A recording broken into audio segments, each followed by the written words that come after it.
नमस्कार, मैं हूँ हेमंत चढ़ार और आप देख रहे हैं मध्य प्रदेश का number 1 news channel the Bahujan news Damoh MP। चलिए अब देखते हैं दमोह और मध्य प्रदेश की सभी मुख्य खबरें फटाफट अंदाज में।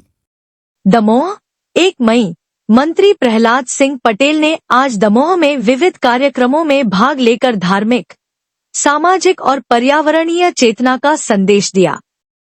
उन्होंने श्री 1008 मां हरसिद्धि मंदिर में आरंभ हुए श्री 9 कुंडीय सहस्त्र चंडी महायज्ञ एवं कलश स्थापना में सहभागिता की और कहा कि हमारा धर्म प्रकृति, धरा, धेनु और वनस्पतियों पर आधारित है। इसके बाद उन्होंने जलगंगा संवर्धन अभियान के तहत प्राचीन किशन तलैया के सौंदर्यीकरण कार्य का शुभारंभ किया। हनुमान मंदिर में पूजन के साथ कार्यक्रम की शुरुआत हुई, जहां उन्होंने जल संरक्षण को संस्कृति की रक्षा बताया। इस अवसर पर श्रमिकों का सम्मान भी किया गया।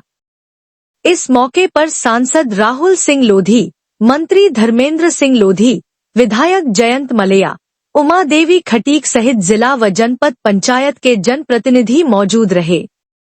उन्होंने जरारुधाम गौ अभ्यारण्य में पंच सरपंच सम्मेलन को भी संबोधित किया। अंत में प्रहलाद सिंह पटेल ने दमोह की बड़ी खेरमाई माता मंदिर में दर्शन कर आशीर्वाद लिया और सर्किट हाउस में पत्रकारों से संवाद कर जनहित योजनाओं की जानकारी दी।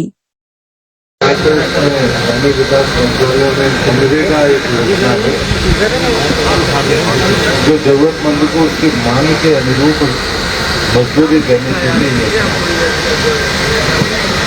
अभी प्रधानमंत्री जी का,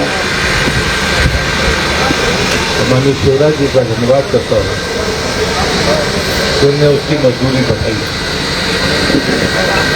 कि बड़ी बहुत प्रतीक्षित मांग थी और इसके और कैसे बेहतर हो सकता है, उस पर भी हमने प्रेजेंटेशन उसका दिया। दूसरा, जो मिनिमम भी इसका श्रम मंत्रालय का, क्योंकि मैं श्रम मंत्री भी, तो उसमें हमने सीधे 60 रुपये की बढ़ोतरी की मिनिमम। तो कोर्ट में थे अक्टूबर सरकार का पैसा सही नहीं। प्रदेश में लगभग 89 लाख व्यवस्थित पंजीकृत श्रमिक थे, लेकिन उसमें कुल 53,000 ही सक्रिय। पहले ही संख्या 37.5 लाख थी और 53 लाख तक पहुंची। और इसलिए इन बातों पर भी ध्यान रखना जरूरी है कि कार्ड पास तो होता है, लेकिन मजदूरी करने में रुचि नहीं और आपसे अच्छा अनुभव किसी और का नहीं है। इसलिए ग्रामीण विकास मंत्रालय के सामने ये चुनौतियां हैं। और जब मैं मंत्री बना था तो मैंने 3 दिन का चिंतन सिर्फ की बात लगाया था।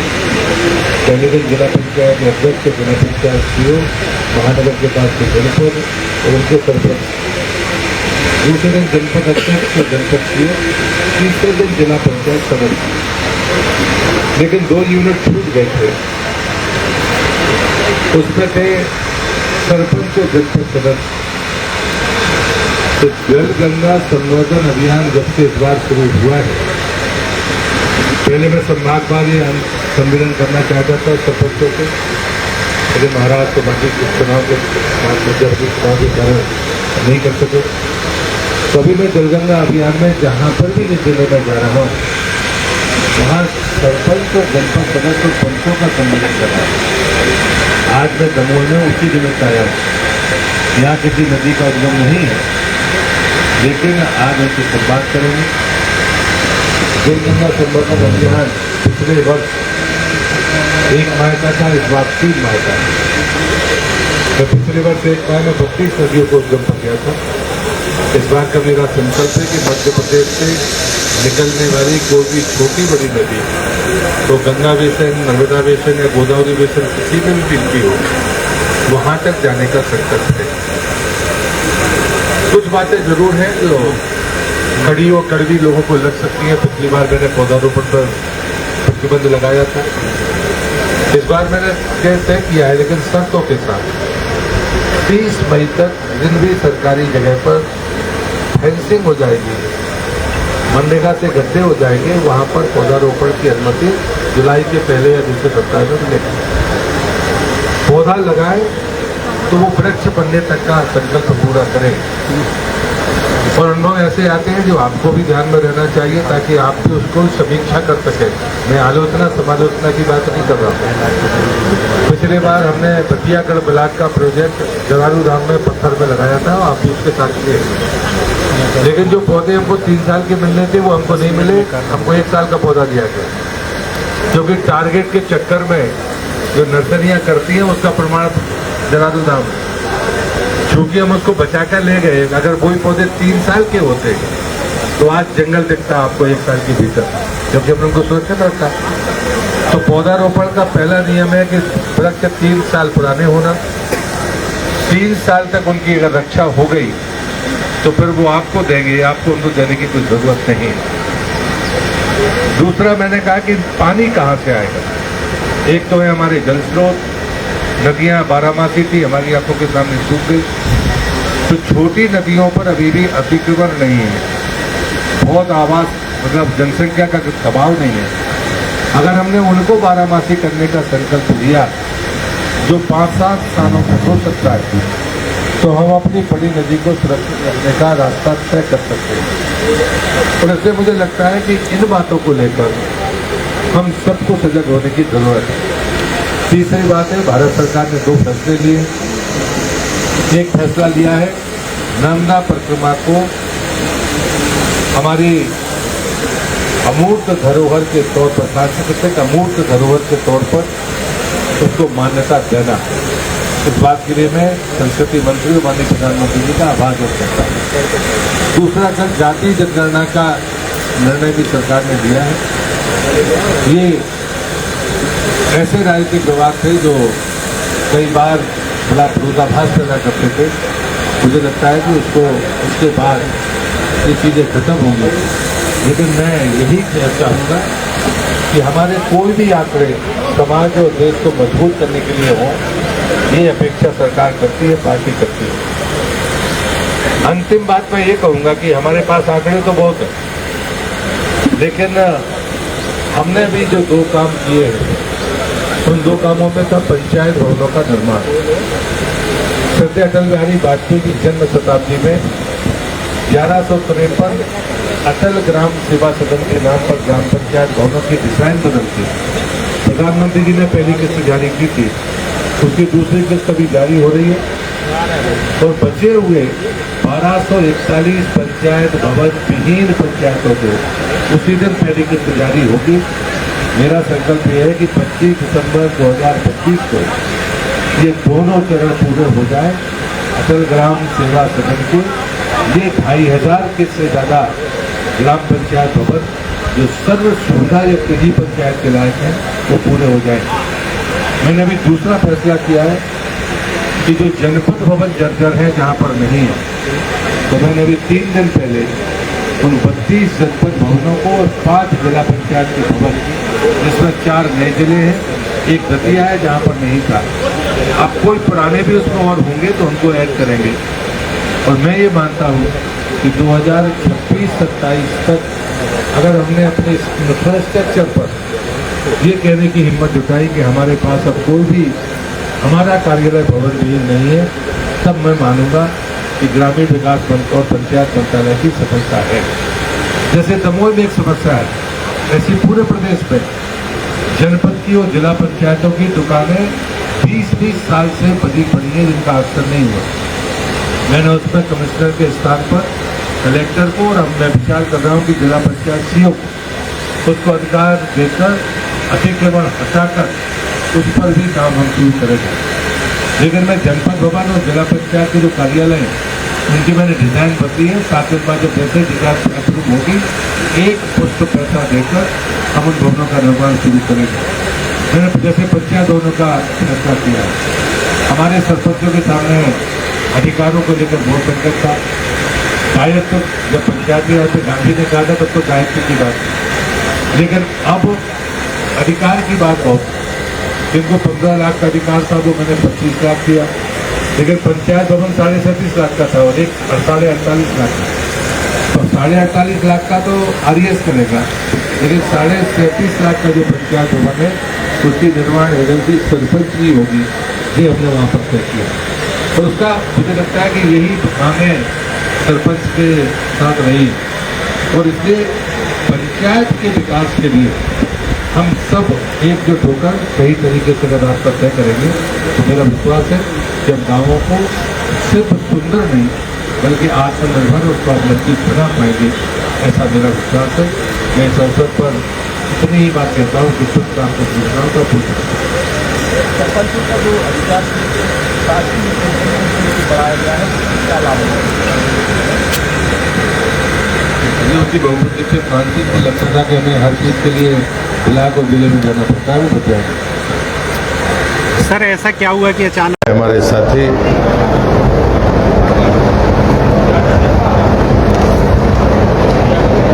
पशुपालन मंत्री माननीय लखन पटेल जी, संस्कृति एवं पर्यटन मंत्री सम्मानीय धर्मेंद्र जी, लोकसभा के सांसद सम्मानीय राहुल जी,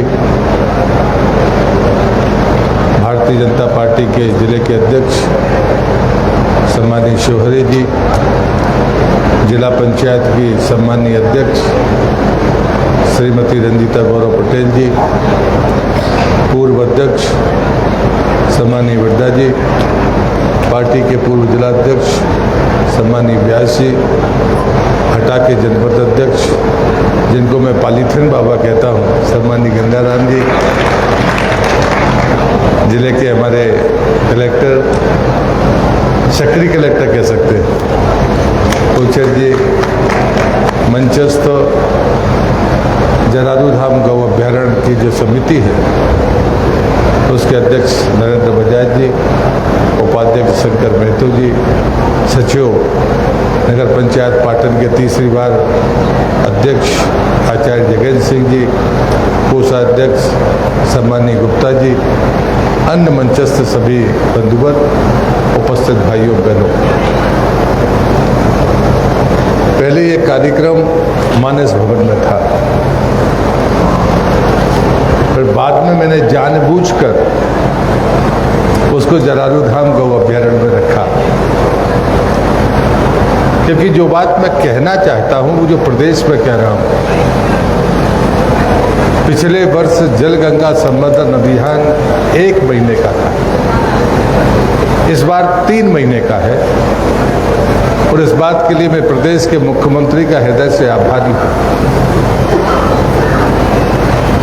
लेकिन मैं ये उदाहरण दिया था कि मैंने पिछले बार पूरे राज्य में पौधारोपण पर मैंने प्रतिबंध लगाया था।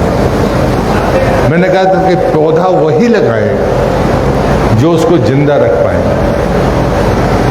यहाँ बैठा हुआ प्रत्येक जनप्रतिनिधि उसको अच्छी तरह से मालूम है कि पौधा कैसे बचेगा, कैसे लगेगा। यदि कोई आपसे अभी कहे कि जरा गर्मी में गेहूं बो दो, आप में से कोई तैयार होगा? लेकिन आप गर्मी में पौधा लगाने के लिए तैयार हो, क्योंकि वो आपके लिए एक इवेंट है। मुझे लगता है कि मेरी जो आपत्ति है वो इसी बात को लेकर है, और इसलिए पिछले बार बटियागढ़ जनपद का सीओ भी यहाँ बैठे हुए हैं, तो मैंने उनसे कहा था कि आप हमारे गौ अभ्यारण्य के पत्थरों में तय करिए कि यहाँ पर हम पौधे लगाएंगे, हमने 10,000 पौधे लगाए। मैंने कहा जब पौधा पत्थर में हो सकता है तो फिर जमीन में क्यों नहीं होता? मुझे इसका जवाब चाहिए। पहले आपको करके दिखाना पड़ेगा। यदि हमारी नीयत ठीक है तो परिणाम आएंगे, दुनिया की कोई ताकत बदल नहीं सकती। लेकिन क्या हम इस बात के लिए तैयार हैं? मैंने जब बरसात के पहले 2 कड़े कदम उठाए थे, एक तो यही कि पौधारोपण शर्तों पर होगा, और दूसरा मैंने मनरेगा के कामों को रोक दिया था। बड़ी नाराजी थी सरपंचों में, इसमें कोई दो मत नहीं, वो नाराजी मुझे पता भी चलती थी।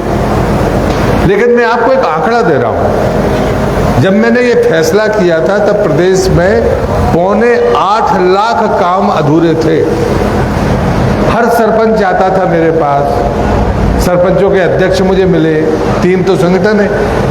उन्होंने कहा कि साहब हम 20 काम कर लेते हैं, उसमें से 11 काम पूरे हो गए, लेकिन पोर्टल पर जब तक नहीं चढ़ता तब तक हमको बाकी काम नहीं मिलते। ये आप ही बोलते थे। और जब पता चला कि 7.25 लाख काम अधूरे हैं और जैसे ही बरसात खत्म हुई 4.25 लाख काम पूरे हो गए, और आज मैं आपसे खड़े होकर कह रहा हूं कि उसके बाद आपको लगभग 3 लाख काम और मिल गए। उसके बाद भी बामुश्किल 90,000 काम ऐसे हैं जो बचे हुए हैं, अन्यथा सारे काम पूरे हो गए। आप ही तो करने वाले थे, पूरे कैसे हो गए? मैं इसलिए कोई पैसा रोकना ऐसा नहीं था, लेकिन जब आपने एक तरफ कर्तव्यों की बात करते हो, एक तरफ अधिकारों की बात करते हो, मैं दोनों बातें कर रहा हूं। जब गांधी ने पंचायती राज की कल्पना की थी तब पैसा कहीं नहीं था, अधिकारों का कोई हवाला उसमें नहीं था, लेकिन उसके बाद भी पंच परमेश्वर कहलाते थे आप गांव में न्याय करते थे, झगड़ा गांव के बाहर नहीं जाता था। आप इस बात का फैसला करते थे कि कौन पात्र है कौन अपात्र है। कब? जब आपको अधिकार का कोई उल्लेख नहीं था तब। लेकिन जब अधिकारों का उल्लेख हो गया तब आपके पास में कर्तव्य कहां है? हमारी जिम्मेदारियां क्या है? क्या गांव को नरक बनाना है, गांव को स्वर्ग बनाना है? अगर गांव को स्वर्ग बनाना है तो हमें अपने घर से देखना पड़ेगा कि जैसे मैं अपने घर में बर्ताव करता हूं, क्या मैं सरपंच बनने के बाद अपनी पंचायत के साथ करता हूं? मैं आप पे आरोप नहीं लगा रहा हूं, लेकिन एक तरफ आपके 2.5 साल चले गए, अब 2.5 साल आपके कुल बचे हैं, और 2.5 साल के बाद जनता के सामने आप ही को जवाब देना है, किसी दूसरे को जवाब नहीं देना। चुनाव में तो आप ही को जाना है। मेरे जैसा व्यक्ति पहले से भी आपसे ये बात कहता रहा, इसलिए मैं कहने की हिम्मत जुटा पा रहा हूं, अन्यथा कोई ऐसा बोलने के लिए तैयार नहीं है। और मैंने तब कहा कि भाई आपको कुछ ऐसे काम तो करना चाहिए जो वास्तव में पंचायत के लिए जरूरी हो। मैंने पूछा कि कितनी पंचायत भवन है जहां पर भवन नहीं है? सीधा जवाब एक लाइन में आया कि 1400 नई पंचायत है और लगभग इतनी पुरानी पंचायत है जहां अभी तक भवन नहीं है। मैं उनकी बात नहीं कर रहा हूं, तीसरी कैटेगरी एक और है जो 30 साल 35 साल पुरानी ग्राम पंचायत है, वहां तो 2-2.5 कमरे ही हैं, इससे ज्यादा है नहीं। तो आप ये पंचायत कैसे पूरी कर दोगे? और तब मेरे मन में विचार आया था कि सद्य अटल बिहारी वाजपेयी की जन्म शताब्दी है, क्या मैं इस काम को पूरा कर सकता हूं? तो वहां देखा कि पैसे का कोई प्रावधान ही नहीं है। भारत सरकार कुल 17 लाख से 20 लाख रुपया एक भवन के लिए देती है, और जो डिजाइन मैंने बदलवाई, क्योंकि मैंने गांव में जाकर देखा और आप भी महसूस करेंगे कि आपका एक भी भवन ऐसा नहीं है जिसको आप 2 मंजिल बना सकते हो, क्योंकि पहले से ही आपने उसकी नींव इतनी कमजोर रखी है कि आपने कभी कल्पना नहीं की इसके हमको 2 मंजिल ले जाना है। इन पंचायत भवनों की डिजाइन बदली, ये 3 मंजिल तक जा सकते हैं जो नए पंचायत भवन बन रहे हैं। आप 50 साल 25 साल की बात का समय सोचिए कि आपके पास में गांव में जमीन कहां से आएगी। यदि आपके पंचायत भवन के प्रांगण में जगह नहीं है तो क्या आप ग्राम सभा आसानी से कर पाएंगे? इन बातों का विचार तो आप ही को करना पड़ेगा।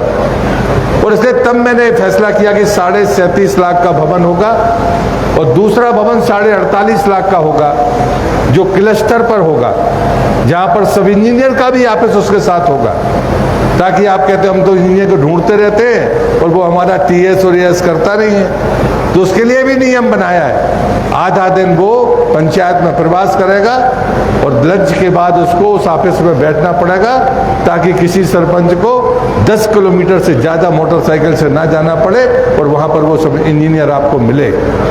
आपके पास अधिकार 15 लाख रुपए के थे, मैंने उसको बढ़ाकर 25 लाख रुपया किया, ताकि आप ब्लॉक में आपको ना जाना पड़े, जिले में ना जाना पड़े। लेकिन जब 37.5 लाख का पंचायत भवन का निर्णय हुआ कि भाई एजेंसी कौन होगा, तो मैंने एक मत से कहा कि सरपंच एजेंसी होगा। आपको वित्तीय पावर 25 लाख के हैं और आपको 37.5 लाख का भवन बनाने का अधिकार इसी सरकार ने दिया है, बिना मांगे दिया है, आपसे हमने पूछा नहीं। इसलिए मैं आपसे निवेदन करता हूं कि हमें संवाद करना चाहिए। जब मैं मंत्री बना था तो मैंने सबसे पहले जिला पंचायत अध्यक्ष, जिला पंचायत सीईओ और जो महानगर है इंदौर, जबलपुर, ग्वालियर, भोपाल, उसके आसपास की जनपद और वहां के कुछ सरपंचों को बुलाया पहले दिन।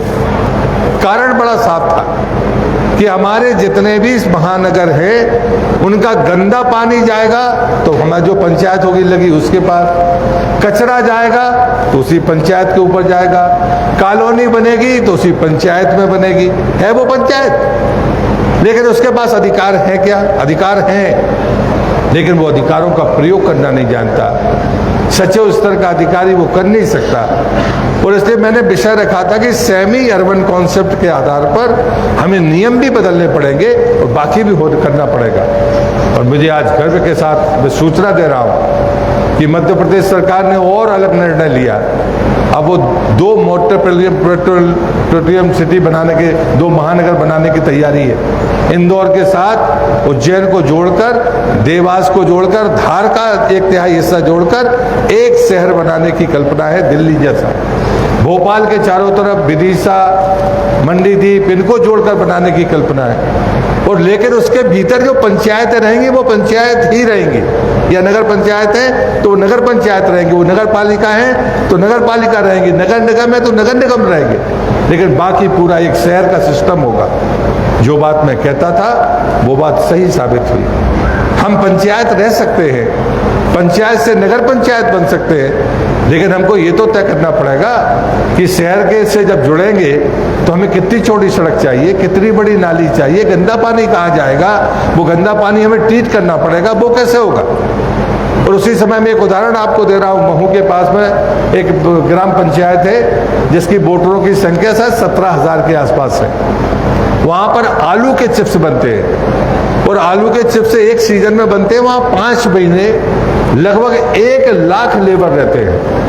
प्रत्यक्ष और परोक्ष रूप से 2 लाख लोगों को रोजगार मिलता है, लेकिन उस पंचायत के पास में पंचायत भवन नहीं है। नगर जैसा है, महू से लगी हुई पंचायत है, वो आबादी उसकी है, बड़े बड़े आलीशान मकान है, लेकिन पंचायत भवन उसके पास नहीं है। और जो वो आलू के छिलके को साफ करते हैं चिप्स बनाने के लिए, उसमें जो केमिकल डालते हैं उसका पानी वहां का गंभीर नदी में जाता है। पूरी गंभीर नदी नष्ट हो गई, नीचे वाले लोगों का जीवन नरक हो गया, किसानों का भी, गांव के लोगों का भी। और पहले कभी कोई कलेक्टर वहां थे तो उन्होंने कहा कि भाई हम ट्रीटमेंट प्लांट लगाने के लिए तैयार हैं, 10% पैसा पंचायत दे दे। वो पंचायत तैयार हो गई कि हम 10% देने के लिए तैयार हैं, लेकिन वो ट्रीटमेंट प्लांट नहीं लगा। और आज भी वो कहते हैं कि हम भी नरक भोग रहे हैं, लेकिन 2 लाख लोगों को जहां प्रत्यक्ष और परोक्ष रोजगार मिलता है उनको कौन रोकेगा। कभी इसकी जुर्माना हो जाएगा, कभी उसका जुर्माना हो जाएगा। अभी मुझे बताया कि भाई पंचायत में कोई नाला है, उसमें से अगर रेत निकाल लें, मट्टी निकाल लें तो यहाँ माइनिंग का अधिकारी ने जाके जब्त कर लिया। मैं जिले के कलेक्टर से कहूँगा कि स्पष्ट नीति है, यदि कोई तालाब का गहरीकरण है, हाँ गड्ढा नहीं कर सकते आप, 3 फुट खोदना है तो 3 फुट खोदो, लेकिन अगर नाले पर भी अगर कोई रेत है या सिल्ट जम गई है तो अगर किसान हो या पंचायत निकालना चाहे तो उस पर माइनिंग का केस नहीं बन सकता। ये सुनिश्चित करना होगा, क्योंकि ये बातें बड़ी साफ है। हाँ, हम जंगल की जमीन खोदें तो हम अपराधी हैं, अगर हम नाले में गड्ढा कर दें बिना योजना के तो हम अपराधी हैं। और इसलिए मुझे लगता है कि जैसे हम खेत में गड़ाई लगाते हैं उसी आधार पर आपको नाले की भी सिल्टिंग करना पड़ेगी। एक उदाहरण मैंने देखा गंजबासौदा में, वहाँ पारासरी नदी के उद्गम से मैं वहाँ पर गया, वहाँ पर 8 फुट चौड़ी बची थी पारासरी नदी गंजबासौदा में। मैं नगर पालिका अध्यक्ष को उनकी अनुपस्थिति में वहाँ तो मैंने धन्यवाद दिया, यहाँ पर भी मैं उनको सैल्यूट करता हूँ। 30 फुट चौड़ी गंजबासौदा के बीचों बीच उन्होंने पूरी नदी को 30 फुट चौड़ा कर दिया, अतिक्रमण हटाकर और पिचिंग करके बढ़िया घाट बना दिया। मैंने जाकर वहां पर कार सेवा की। अगर करने का जज्बा है, गांव को सुंदर बनाना हमारी और किसी और की जिम्मेदारी नहीं है, ये आपकी जिम्मेदारी है। आपसे बेहतर कोई नहीं सोच सकता। मैं तुम्हें सार्वजनिक जीवन में हूँ, लेकिन आप मेरे मंच पर बैठे लोगों से पूछो, आप में से भी बहुत लोगों ने मुझसे बात की होगी। मैं हमेशा कहता हूँ मरूंगा कहाँ मुझे नहीं पता, लेकिन मेरा जन्म स्थान गोटेगांव जिला नरसिंहपुर मध्य प्रदेश है। मैं आज भी वहाँ जनप्रतिनिधि नहीं हूँ, लेकिन उसके भले की चिंता आज भी करता हूँ, क्योंकि वहाँ पर पैदा हुआ हूँ। मेरी जिम्मेदारी है कि मैं उसको ठीक करूँ। ये चीज़ें क्यों नहीं सोचनी चाहिए? और इसलिए मुझे लगता है कि हम सब इस जलगंगा संवर्धन अभियान को गंभीरता से लें। हमारे सरपंच अगर तय कर ले तो सरपंच के अलावा कोई यूनिट है जो ठीक कर सकता है। अगर आज नदियों के जितने उद्गम है, या तो वो जंगल में है या गांव में है, छोटी नदियां आपके बीच से बहकर जा रही हैं, आपने उनमें एक बूंद पानी बचने नहीं दिया, झाड़ बचने नहीं दिए। अगर आज भी वहां अतिक्रमण नहीं है, वहां जनसंख्या नहीं है, यदि हम चाहें तो उद्गम से लेके 10 किलोमीटर 20 किलोमीटर को अगर आने वाले 8-10 साल में, 5 साल में, 7 साल में, जो भी आपका लक्ष्य हो, अगर आप तय कर लें तो कोई उस विकास को रोक सकता है क्या? क्या वो झाड़ मर सकते हैं क्या? अगर किसान से ही कह दिया जाए कि झाड़ बचा लेना, तुमने बहुत बड़ा काम किया, आप पूरी नदी का उपयोग करो, हमें कोई दिक्कत नहीं है। झाड़ कौन से लगेंगे? ये तो पत्थरों की जमीन थी। ये बताने के लिए मैं लेकर आया था कि आप हर साल का प्लांटेशन देखें। आप भी किसान हैं, मैं भी किसान का बेटा हूं। मैंने कभी नहीं सुना कि हमने 5 साल में कटहल खाया, कटहल लगाया हुआ, जो कटहल का पौधा आपने लगाया और उसका फल खा लिया हो। लेकिन यहाँ सैकड़ों लोग बैठे होंगे जिनने वो लगाते हुए देखे या लगाए हैं और 4 साल में कटहल का फल खाया है। ये चमत्कार हो सकता है अगर हम चाहें तो। सिर्फ गौ माता को समाधि दी, उसके ऊपर पौधे लगे, उसमें कोई विज्ञान नहीं है। सिर्फ गौ माता शांत हुई, उनको समाधि दी और उसके ऊपर आपने पौधा लगा दिया, वो प्रयोग सफल हो गया। आज लोग इसकी चर्चा करते हैं, लेकिन क्या इस जिले के लोगों को पता है क्या? आज मैं रास्ते में रहा था, गौ माता पड़ी हुई थी बात पे, हम उसका उपयोग करने के लिए तैयार नहीं है। यदि गड्ढा करके आप अपने खेत में भी गाड़ दोगे तो 1 एकड़ जमीन का तो भला हो गया 10 साल के लिए, आप मानकर चलिए। ये सब जानने के बाद भी क्या हम करने के लिए तैयार हैं? ये चुनौती है। और इसलिए मैं आपसे ये विनती कर रहा हूं कि कई बार हमको लगता जरूर है, लेकिन हमारे शास्त्र हमको साफ संदेश देते हैं। आप कभी महाभारत पढ़िए, उसमें दुर्योधन से पूछा गया कि दुर्योधन ये तो अधर्म है, फिर तुम क्यों कर रहे हो?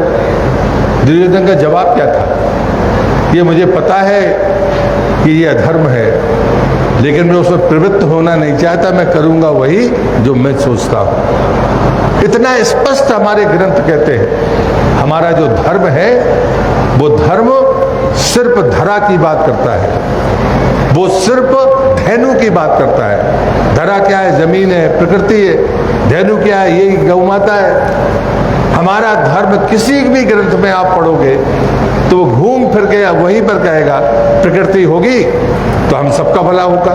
मेरे आराध्य प्रभु शिवासी जी कहते हैं प्रकृति के साथ चलोगे तो खुद का भी भला करोगे और आने वाली पीढ़ी का भी भला करोगे। हमारे गांव में कोई आम का झाड़ होगा, मैं दावे से कहता हूं, आप किसी से पूछो किसने लगाया है, कोई इक्का दुक्का होगा जो कहेगा कि मेरे दादा ने लगाया, बाकी को पता नहीं है कि किसने लगाया है। जब हम पौधा लगाते हैं तो खुद के लिए नहीं लगाते, आने वाली पीढ़ियों के लिए लगाते हैं। हम पानी की बातें करते हैं, पानी लाओगे कहाँ से? हम हिमालय के किनारे के राज्य नहीं हैं।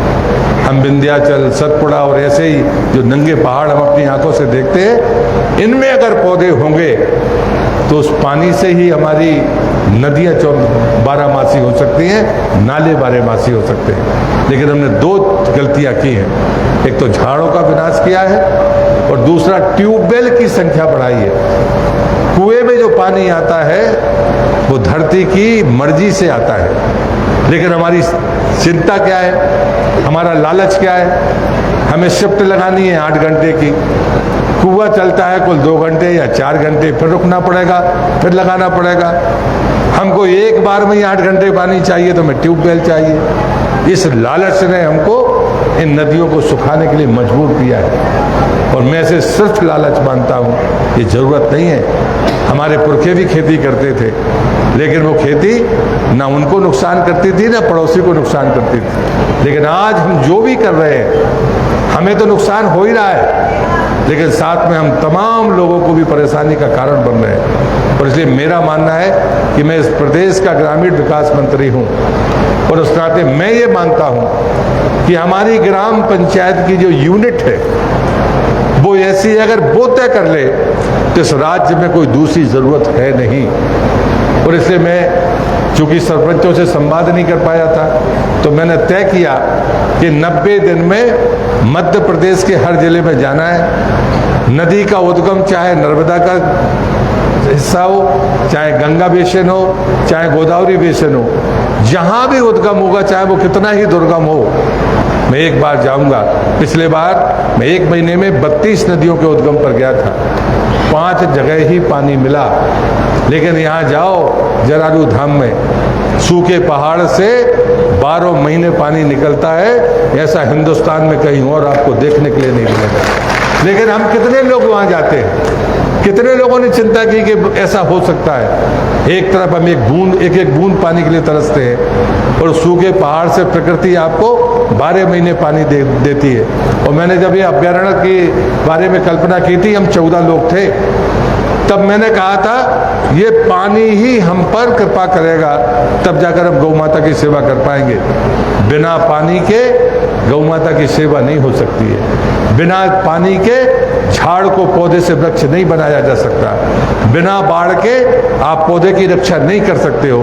इसलिए मैंने कहा है कि 30 मई तक जो भी सरकारी जमीन पर जो भी सरपंच या जनपद का सदस्य या जनपद का अध्यक्ष, आप ब्लॉक में 2 स्थान तय करो। हमारे पास फेंसिंग का पैसा नहीं है नियमानुसार, लेकिन मैंने तय किया है इस बार कम से कम 10 से 12 करोड़ रुपया देके फेंसिंग का खर्चा हम देंगे। आप फेंसिंग करिए, मनरेगा से गड्ढा कराइए, पौधे आपको मिलेंगे। जुलाई के पहले और दूसरे सप्ताह में पौधा लगाइए। 3 साल पुराना पौधा लगाइए, छोटा पौधा मत लगाइए।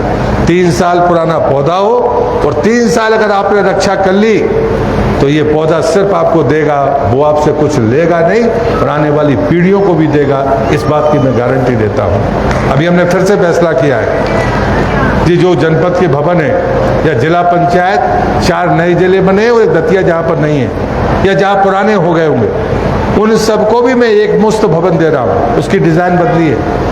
ये भवन आने वाले 50 साल तक कम नहीं पड़ना चाहिए।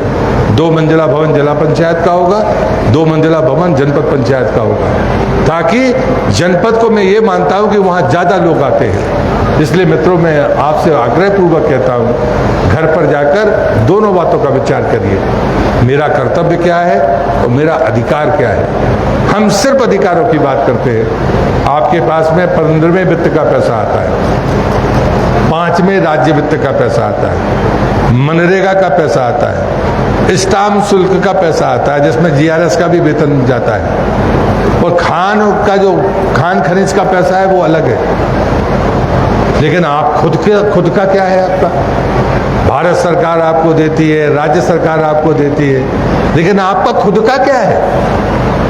पानी आता है, आप पानी का टैक्स लेने तैयार नहीं है। बिजली जलती है, आप उसका बिल लेने के लिए तैयार नहीं है। आपके यहाँ दुकान बनी है, आप उसका किराया लेने के लिए तैयार नहीं है। आप सामुदायिक भवन बनाते हो, वो सड़ जाए, गंदा हो जाए, आप उससे पंजी लेने के लिए तैयार नहीं हो। आपका सामाजिक स्वच्छता परिसर हो, वो 6 महीने के बाद उसमें कोई जा नहीं सकता, घुस नहीं सकता, आपने कभी चिंता ही नहीं की उसकी। जिम्मेदार कौन है? यदि आप पंचायत को आत्मनिर्भर बनाना चाहते हैं तो आपको अपने कर्तव्यों को पूरा करना पड़ेगा। मैं ये नहीं कह रहा कि आप अपने जेब से लगाइए। एक तरफ तो आप कहते हो कि हमारे पास पैसा नहीं है। हमारे बैतूल के एक विधायक ने प्रश्न लगाया था पिछले सत्र में कि बैतूल जिले में कितनी पंचायतें हैं जहां 20 लाख से ज्यादा रुपया पड़ा है और काम नहीं करते कोई। आपको सुनकर आश्चर्य होगा, खाली बैतूल में 286 पंचायतें ऐसी थी, मैंने उत्तर दिया, जहां 20 लाख रुपए से ज्यादा था, उन्होंने काम नहीं किया। यहां पर भी निकलेंगे, क्योंकि वो पैसा टाइप्ड और अनटाइप्ड में अरे भैया, जब पानी आएगा गांव में तो गंदे पानी को भी तो ट्रीट करना है, नाली ले जाके कहीं तो इकट्ठा करो। प्लान बनाओगे तो हो सकता है, लेकिन गांव का अच्छा बनाना ये जिम्मेदारी सिर्फ और सिर्फ आपकी है, किसी और की नहीं है। चूंकि मेरा संवाद सरपंचों से नहीं हुआ था, पर मैं आपके पत्र पढ़ता था और उस पत्रों के आधार पर जितने फैसले मैं कर सकता था मैं कर रहा हूँ। अभी फिर से एक नया फैसला लिया है, जो आप फैसला तो पुराना ही था, उसका क्रियान्वयन नहीं था। अब जिला पंचायत अध्यक्ष से साल में 4 बार 4 बिंदुओं पर मैं रिपोर्ट मांगूंगा। वो जिला पंचायत अध्यक्ष भी है और वो जनपद अध्यक्ष के लिए भी है कि आपके जो सीओ हैं वित्तीय मामलों में आप उनके बारे में क्या राय रखते हैं। बजट आता है, पैसा आता है, आपको पूछा जाता है कि ये शिकायत थी जनप्रतिनिधियों की। फिर मैंने कहा कि आपका उनका व्यक्तिगत संबंध क्या है। फिर बैठक में जो एजेंडा आप बनाते हो उसको सीओ रखते हैं या उसको बदल देते हैं। और चौथा कि उनका और आपका व्यक्तिगत संबंध कैसा है। 4 बिंदुओं पर रिपोर्ट मैंने मांगी है और मैंने कहा उसी के आधार पर सीआर लिखी जाएगी हर 3 महीने में। ये अप्रैल का महीना चल रहा है, इस महीने से पहली बार मध्य प्रदेश में हम अपने जनप्रतिनिधियों से राय मांगने वाले हैं कि आप अपने जिला पंचायत सीओ के बारे में जानकारी दीजिए। सरपंच को भी ये अधिकार है, आपका अधिकार सीआर लिखने के लिए होगा। ट्रांसफर को लेकर परेशान, अब ट्रांसफर खुल गया है, आज 1 मई है, 1 मई से 30 मई के बीच में एक बार में ही हम सारी व्यवस्थाएं बनाएंगे। और हमने अपनी ट्रांसफर पॉलिसी बनाई है, वो ट्रांसफर पॉलिसी भी सरपंच को समझ लेनी चाहिए।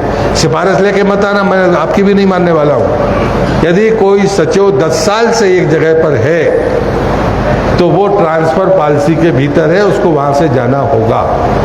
अगर कोटा पूरा हो जाएगा तो बात अलग है, नहीं तो उसको जाना होगा। अगर उसका कोई संबंधी सरपंच है तो वो इस स्थान पर नहीं रह सकता। अगर कोई महिला है, उसका विवाह हो गया तो वो ससुराल के पास कोई पंचायत चाहेगी तो उसको हम अवसर देंगे। मुझे लगता है कि जो ऐसी चीजें हैं, इन बातों पर में किसी को विरोध नहीं हो सकता। हम नियमों के तहत अपनी व्यवस्था को सुचारू कर सकते हैं। कौन जनपद के भीतर जाएगा, कौन जनपद के बाहर आएगा। जीआरएस है, उसी गांव में बने थे और उसके बाद में अभी तक वहीं पर बने हुए, उनके बारे में भी पॉलिसी बनाई। मैं अपने विभाग की पॉलिसी को परसों फाइनल करूंगा और सभी मंत्रियों को भेजूंगा कि जो भी आपका प्रभार का जिला है वहां पर आप उसको इम्प्लीमेंट कर दीजिए। खाली प्रहलाद पटेल को नहीं करना है। 23,000 पंचायतें हैं, 23,000 पंचायतों को कोई मंत्री थोड़ी बैठ के करेगा, लेकिन जो प्रभारी मंत्री है उस फ्रेमवर्क के आधार पर ट्रांसफर करेगा, तब कहीं जाकर ये तय होगा। तो मुझे लगता है कलेक्टर, एक हमारी जो ट्रांसफर की हमारी कमेटी होती है उसके कलेक्टर अध्यक्ष होते हैं। तो मुझे लगता है कि अगर हम मिल बैठ कर जनप्रतिनिधि और प्रशासनिक अधिकारी अगर जिले के बारे में सोचेंगे तो मुझे नहीं लगता कि हमें किसी को बाहर करना है। सचिव का काडर जिले का काडर है, जिले से बाहर तो वो जा नहीं सकता। तो इसलिए मुझे लगता है कि इन बातों की जानकारी हमें होनी चाहिए ताकि बेहतर होगा। मैं 2 लोगों के नाम भूल गया था, एक जिला पंचायत सीओ पगारी जी कहाँ बैठे हो, और एक प्रोबेशनर आईएएस है जो एडिशनल कलेक्टर है, वो सामने है। इन 2 लोगों के लिए ताली बजा दो। और मैं नाम भी भूल गया था इनका, वो भी 24 बैच के आईएएस है, वो भी एडिशनल कलेक्टर के उसमें है, 24 बैच के आईएएस है। मेरा आपसे एक और आग्रह है, जब ये नए अधिकारी आते हैं तो इनको बुलाइए अपने यहाँ। ये जाते तो है ही, वो तो बेचारे और दूर की पंचायत में जाते हैं प्रोबेशन में, लेकिन इनको अगर आप बुलाओगे, ये चुनकर आए हैं और इनसे इनको अभी काम करना है, वो शायद सीखेंगे भी और वो आपको कुछ बताएंगे भी। ये जो संवाद है, इस संवाद के बारे में भी चिंता करिए। इसलिए आप सबको मैंने दमोह की बजाय जरारू धाम में बुलाया था। यहाँ पर हर साल की साथ पट्टियाँ लगी होंगी, आप देख के जाओ। जब इस पत्थर में पौधा जिंदा बच सकता है, और इसमें बहुत लोग हैं जो सामने बैठे हैं जो जरारू धाम में बिना वेतन के काम करने आते हैं, कोई जेब से भी देके जाते हैं, ऐसे लोग यहाँ पर हैं। क्योंकि इसमें तो कोई सरकार का पैसा बहुत मुश्किल से मिला है। लेकिन ये जो भवन बना है, ये मैंने ट्रेनिंग के लिए सांसद निधि से दिया था, और इसलिए आगे भी इसमें एक और पीछे बांध बनाने वाले हैं, ताकि 10 साल बाद कोई यहाँ पर आए तो वो देखे कि नहीं, ऐसा हो सकता है। यहाँ पर अब मैं समिति में नहीं हूँ। समिति में मैंने लोकसभा चुनाव के 8 महीने पहले ही व्यवस्था बदल दी थी। मुझे मालूम था कि मुझे चुनाव नहीं लड़ना है। मैंने तय किया था कि अगला चुनाव में यहाँ से नहीं लड़ूंगा, विधायक बन जाऊंगा और मंत्री बन जाऊंगा। जी आपकी समस्या बन गई कि मैं यहाँ मंत्री बन गया, तो शुरू में तो खूब गालियाँ आपने दी हैं। अब कोई और चीज़ बची हो तो ज़रूर बताना, उसको ज़रूर पूरा करेंगे। लेकिन हम आपसे दुश्मनी नहीं बन जा रहे हैं। हम ये चाहते हैं कि आप अपने कर्तव्यों की भी चिंता करो। आपके अधिकार आपको 100% मिलेंगे, इसकी गारंटी मैं आपको देता हूँ। लेकिन कर्तव्य नहीं करोगे तो मैं और भी खराब बोलूँगा, ये बात मान के चलना। हम सब अपने गांव के लिए जिम्मेदार हैं। हम सब अपनी पंचायत के लिए जवाबदेह हैं। आपके घर में जब बेटी की शादी होती है तो 3 साल पहले से कुछ व्यवस्था बनाते हो कि नहीं? आपको तो 5 साल मिले हैं भाई साहब, 2.5 साल चले गए और 2.5 साल में पैसे की कमी नहीं आएगी। उसका एक उदाहरण दे रहा हूँ। पिछले साल जो राज्य वित्त का पैसा था वो 1400 करोड़ था। इस बार मुख्यमंत्री ने 6000 करोड़ मुझे दिया है। अब 6000 है तो तुम्हारे पास जाएंगे, लेकिन जो अच्छा करेगा उसी को मिलेगा, ये ध्यान रखना।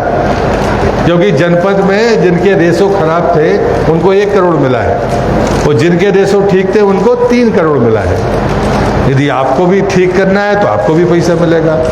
स्टाम्प ड्यूटी का बजट पिछली बार 900 करोड़ था, इस बार 2000 करोड़ है। किसको मिलेगा? आप ही को मिलेगा। एक और नई स्कीम आई है, जनमन आवास योजना और जनमन सड़क योजना।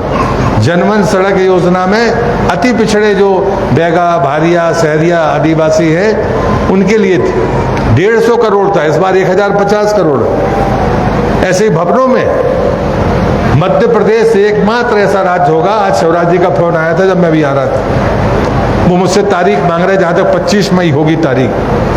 हमें कुल 6.5 लाख मकान बचे हैं हमारे। 27 लाख आवास प्लस की सूची थी, जिसमें आखिरी 6.5 लाख बचे हैं। वो मुझे 25 तारीख को मिल जाएंगे।